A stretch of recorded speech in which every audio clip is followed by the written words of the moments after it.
that in this campaign, we've also heard, and I'm going to now direct this at Vice President Biden, I do not believe you are a racist. And I agree with you when you commit yourself to the importance of finding common ground. But I also believe, and it's personal, and I was actually it was hurtful to hear you talk about the reputations of two United States senators who built their reputations and career on the segregation of race in this country. And it was not only that, but you also worked with them to oppose busing. And, you know, there was a little girl in California who was part of the second class to integrate her public schools.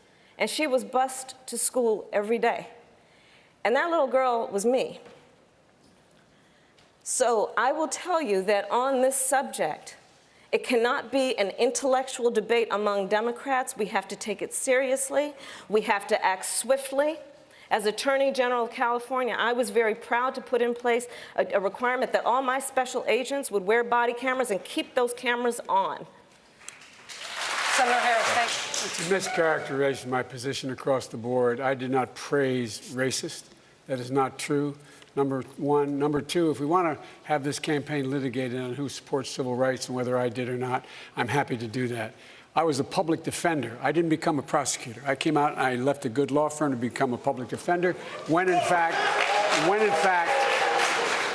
my city was in flames because of the assassination of Dr. King. Number one. Number two, as the Vice President of the United States, I work with a man who, in fact, we worked very hard to see to it we dealt with these issues in a major, major way.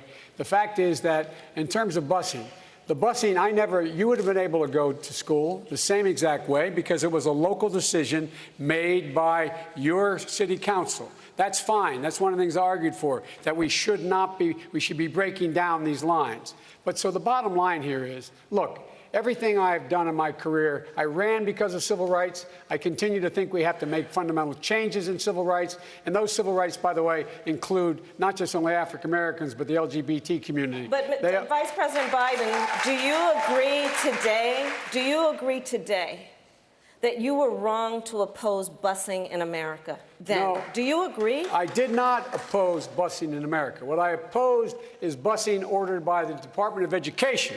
That's what I opposed. Well, there was a failure of states to integrate public schools in America. I was part of the second class to integrate Berkeley, California public schools almost 2 decades after Brown v. Board of Education. Because your city council made that decision. It was a local decision. So that's where the federal government must step in. That's why we have the Voting Rights Act and the Civil Rights Act. That's why we need to pass the Equality Act. That's why we need to pass the ERA, because there are moments in history where states fail to preserve the civil rights of all people. I have supported the ERA from the very beginning when I ran.